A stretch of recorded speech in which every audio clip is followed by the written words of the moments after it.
नमस्कार दोस्तों, क्या हमारे देश भारत में हिंदी बोलना गुनाह है? क्या हिंदी बोलने के कारण आपको जलील किया जाएगा, आपको मार डाला जाएगा? और ये दक्षिण भारत के राज्यों का हिंदी को लेकर इतनी नफरत क्यों है? इन सब चीज़ों को हम लोग हमारे इस वीडियो के अंदर जानेंगे। उससे पहले इस समय पर सबसे ज़्यादा शॉकिंग न्यूज़ निकल कर आ रही है कि महाराष्ट्र की एक लोकल ट्रेन के अंदर एक 19 वर्षीय अर्नब खेरे नाम के लड़के की वहाँ के लोगों के द्वारा बहुत पीटा गया, उसके बाद में उसके द्वारा आत्महत्या कर ली गई। तो इन सब चीज़ों को हम लोग इस वीडियो के अंदर जानेंगे। तो नमस्कार दोस्तों, मैं दीपक चौधरी आप सभी लोगों का अपने यूट्यूब चैनल में हार्दिक स्वागत करता हूँ। तो यहाँ पर ये जो न्यूज़ निकल के आई थी, वहाँ पर सबसे पहले ये चीज़ आ रही थी कि यहाँ पर एक 19 वर्षीय युवक है अर्नब खेरे नाम का, वो मुंबई लोकल से अपने कॉलेज की तरफ जा रहा था। उसमें रास्ते में उसके द्वारा कुछ युवक को ऐसे बोला गया था ट्रेन के अंदर कि आप थोड़ा आगे बढ़ जाओ, मगर उन लोगों के द्वारा वहां पर उसको ये बोला गया कि आप पहले तो मराठी में बोलो, मगर उसके द्वारा मराठी में बोलने से इनकार करने के बाद में उन लोगों के बीच में ये बहस काफी बढ़ गई थी। उसके बाद में उन लोगों के द्वारा इसको बहुत पीटा गया। बाद में इस चीज के शौक के कारण और साथ में कहीं ना कहीं हम लोग कह सकते हैं कि उसको अपनी इज्जत गंवाने के कारण उसके द्वारा आत्महत्या जैसा कदम उठाया गया। तो हम लोग सबसे पहले ये जान लेते हैं कि ये व्यक्ति खुद ही ये जो बच्चा आप लोगों को दिख रहा है, ये खुद ही एक मराठी भाषी था। उसके बावजूद भी उसके द्वारा मराठी ना बोलकर हिंदी बोलने की वहां पर बात कही गई थी। अब इसी के कारण देश भर के अंदर यहाँ पर कंट्रोवर्सी वापस छिड़ चुकी है कि क्या यहाँ पर हिंदी को दक्षिण भारत के राज्यों में थोपा गया है या फिर किया जा रहा है। तो हम लोग इन सब चीजों को यहाँ पर समझने की कोशिश करेंगे। इसी के साथ में यहाँ पर इस चीज को लेकर ट्विटर के ऊपर वार छिड़ चुकी है, क्योंकि यहाँ पर अधिकतर समय पर महाराष्ट्र के राज ठाकरे के द्वारा और उद्धव ठाकरे के द्वारा ये कहा जाता है हर बार कि महाराष्ट्र में रहना है तो मराठी बोलना पड़ेगी। तो यहाँ पर अलग अलग लोगों के द्वारा इस चीज को क्रिटिसाइज किया जाता है और साथ में हमारे देश की त्रिभाषा फार्मूले को भी यहाँ पर दक्षिण भारत के राज्यों के द्वारा, खासकर कि तमिलनाडु के द्वारा यहाँ पर क्रिटिसाइज किया जाता है और इनके द्वारा यहाँ पर त्रिभाषा फार्मूला नहीं अपनाया गया है। आप लोग यहाँ पर देख सकते हैं कि 19 साल के अर्नब खेले ने लोकल ट्रेन में बस हिंदी में इतना कहा, भाई थोड़ा आगे बढ़ो।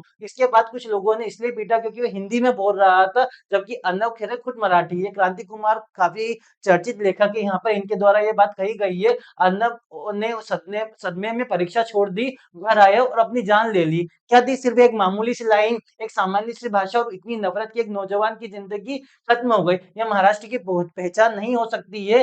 यह भाषा का अभिमान नहीं, इंसानियत का पतन है। हम यहाँ पर देख सकते हैं, यहाँ पर उद्धव ठाकरे, राज ठाकरे को यहाँ पर टेक किया गया है और साथ में ये बोला गया है कि हम लोग ये वाला महाराष्ट्र नहीं चाहते थे कि जहाँ पर भाषा के कारण किसी नौजवान युवक को खुदकुशी करनी पड़े। इसी के साथ में बोल रखा है कि 19 साल के लड़के ने सिर्फ ये करा था कि यहाँ पर हिंदी में बात करी थी और उसी के साथ में उसको यहाँ पर जान देनी पड़ी अपनी। तो आप समझ सकते हैं कि यहाँ पर देश के अंदर भाषा को लेकर कितना विवाद छिड़ा हुआ है। पहली बात तो ये आ रही है, जब पूरे देश के अंदर हिंदी करीबन 57% लोगों के द्वारा बोली जाती है, उसके बाद में भी हिंदी का इतना ज्यादा विरोध क्यों किया जाता है। सबसे पहले हम लोग ये समझ लेते हैं कि एक भाषा ऐसी थी जिस समय पर हमारा स्वतंत्रता आंदोलन चल रहा था, उस समय पर हिंदी ही एकमात्र भाषा थी जिसके द्वारा पूरे भारत को एक समय पर एकता के सूत्र में बांधा गया था। चाहे वो नॉर्थ इंडिया हो या साउथ इंडिया हो या ईस्ट या वेस्ट हो, हर जगह पर हिंदी के द्वारा ही हमारे देश के सभी स्वतंत्रता आंदोलन का उस समय पर प्रचार किया जा रहा था। और साथ में भाषा जो थी वो साथ में अभिव्यक्ति का एक प्रमुख माध्यम उस समय पर बनी हुई थी। तो इस समय पर यहाँ पर हिंदी का इतना विरोध क्यों किया जा रहा है? अब क्या हुआ था कि भारत जो था वो भाषा के आधार पर बना हुआ था। शुरुआत में हम लोग नहीं चाह रहे थे कि भाषा के आधार पर हमारा भारत बने, मगर 1963 के टाइम पे जब श्री पोटी रामुलु के द्वारा अनशन किया गया था और 63 दिन की हड़ताल के बाद में उनको अपनी जान गंवानी पड़ी थी, उसके बाद में भाषा के आधार पर आंध्र प्रदेश बना था। उसके बाद में महाराष्ट्र 1966 से अलग होकर गुजरात बना था। तो आप समझ सकते हैं यहाँ पर भाषा के आधार पर, तो आप समझ सकते हैं यहाँ पर भाषा के आधार पर अलग अलग राज्य बने थे और इसी भाषा के कारण ही इन राज्यों के द्वारा हिंदी से इतनी नफरत की जाती है। इनके द्वारा ये कहा जाता है कि हिंदी के कारण ही वहाँ की जो लोकल लैंग्वेज थी नॉर्थ इंडिया की वो गायब हो गई थी और ये सब चीजें हम लोग हमारे राज्य के अंदर नहीं करने देंगे। इसी के साथ में कुछ महीने पुरानी बातें कर्नाटक की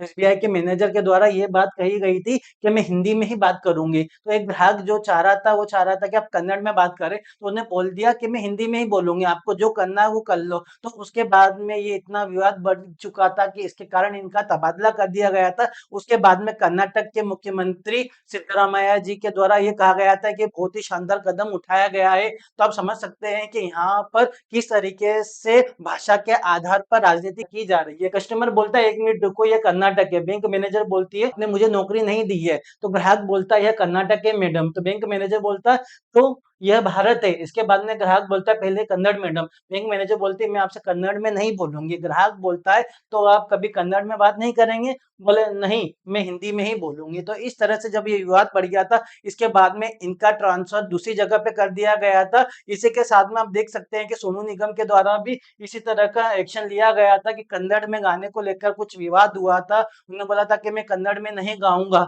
तो उसके बाद में उनको सार्वजनिक तौर पर बाद में आके माफी भी मांगनी गई थी कि मैं सभी जो भाषाओं का सम्मान करता हूँ और आगे अगर मुझे मौका मिलेगा तो मैं कन्नड़ में ही गाऊंगा। अब बात यहाँ पर ये आ रही है, जब भारत के अंदर 3 भाषा फार्मूला बनाया गया था और साथ में हम लोग सबसे पहले ये देखते हैं क्या संवैधानिक प्रावधान है कि हम हमारी भाषा के अंदर किसी भी तरीके से बात कर सके। तो यहाँ पर है भारत का जो संविधान का अनुच्छेद 19 एक ए के तहत भारत के संविधान के सभी नागरिकों को वाक एवं अभिव्यक्ति की स्वतंत्रता का मौलिक अधिकार है। इसका मतलब यह है कि आप आपकी भाषा के अंदर हमारे देश के अंदर कहीं पे भी बात कर सकते हैं। तो यहाँ पर जबरन में मराठी, कन्नड़, तमिल और तेलुगु अलग-अलग भाषाओं को सीखने की क्या ज़रूरत है? क्या होता है कि केंद्र सरकार के जितने भी कर्मचारी होते हैं, उनका 2-3 साल के अंदर तबादला हो जाता है। तो फिर ये काम करेंगे कि कभी कन्नड़ सीख लेंगे, कभी मराठी सीख लेंगे और कभी कोई अन्य तमिल सीख लेंगे। तो ये इसी चीज़ में ही उनका पूरा जीवन निकल जाएगा। सबसे बढ़िया समाधान इस समय पर निकल सकता है इंग्लिश। इंग्लिश एक ऐसी भाषा है, ग्लोबल भाषा है, जिसके कारण आप कहीं पे भी ट्रैवल कर सकते हैं और वहाँ पर आप इज़िली उन चीज़ों को कम्युनिकेट कर सकते हैं। मगर इसके बावजूद भी यहाँ पर कुछ राज्य जैसे तमिलनाडु के अंदर ना तो इंग्लिश बोली जाती है, ना हिंदी बोली जाती है, सिर्फ़ वहाँ पर तमिल में ही आप लोगों को कम्युनिकेट करना पड़ता है। इसका मतलब है कि ये आप लोगों के लिए बहुत ही ज़्यादा डिफ़िकल्ट हो जाता है। अगर मान लो आप वहाँ पर घूमने के लिए भी जा रहे हो, तो आपके द्वारा उनके साथ में टॉक करना बहुत ही ज़्यादा मुश्किल हो जाता है। तो इसका कहीं न कहीं हमारे देश के अंदर सॉल्यूशन निकालना ही पड़ेगा। अदरवाइज़ इसी तरीके से दूसरे अरब जैसे अन्य बच्चों की जान जाती रहेगी। इसी के साथ में आप यहाँ पर देख सकते हैं कि 3 भाषा फ़ॉर्मूला यहाँ पर बनाया गया था 1964 के टाइम पे जब कोठारी आयोग आया था, उसके द्वारा भी 3 भाषा की बात कही गई थी। फिर बाद में 2020 में नेशनल एजुकेशन पॉलिसी आई थी, उसमें बोला गया था कि पहली भाषा जो है ये मातृभाषा होगी या क्षेत्रीय भाषा होगी। इसी तरीके से बात करी थी। मान लीजिए आप लोग मध्य प्रदेश में हैं, तो आपकी पहली भाषा जो है वो हिंदी के रूप में आएगी। उसके बाद में दूसरी भाषा जो हिंदी भाषा राज्यों में यह आधुनिक भारतीय भाषा अंग्रेजी होगी। तो दूसरी भाषा जो मध्य प्रदेश जैसे राज्य के अंदर अंग्रेजी हो जाएगी, वो जो गैर हिंदी भाषी राज्यों में ये हिंदी या फिर अंग्रेजी हो जाएगी। और तीसरी भाषा जो है हिंदी राज्यों में यह अंग्रेजी या एक आधुनिक भाषा होगी और गैर हिंदी राज्यों में यह अंग्रेजी और अन्य आधुनिक भाषा होगी। जैसे मध्य प्रदेश के अंदर यहाँ पे तीसरी भाषा के रूप में संस्कृत पढ़ाई जाती है। अब हम लोग बात कर लेते हैं कि वहाँ पर तमिलनाडु की बात करते हैं, वो 3 भाषा फ़ॉर्मूले को बिल्कुल भी नहीं मानता है। तो उनके द्वारा साफ-साफ कहा गया है कि हमारी जो पहली भाषा है वो तमिल है और जो दूसरी भाषा है वो इंग्लिश है। उनके द्वारा हिंदी या फिर अन्य तीसरी भाषा जो हमारी भारतीय भाषा है, उनको कभी नहीं माना गया है और उनके द्वारा मानने की बात नहीं भी कही गई थी। इसी के साथ में तमिलनाडु के मुख्यमंत्री एम.के. स्टालिन के द्वारा रुपए का भी सिंबल चेंज करने की बात कही गई थी। क्या आप उस रुपए के सिंबल को पूरे देश के अंदर चला सकते हैं? बिल्कुल भी नहीं चला सकते। तो यहाँ पर ये जो भाषा को लेकर जो देश के अंदर विवाद छिड़ा हुआ है, अब ये देखना इसके अंदर काफ़ी रोचक होगा कि यहाँ ये कहाँ तक जाता है। लोगों के जो भी सजेशंस है या फिर किसी भी तरह का आपको इसके अंदर अपने सुझाव देना है, तो कमेंट बॉक्स में ज़रूर दें और यहाँ तक वीडियो देखने के लिए धन्यवाद। Thank you very much.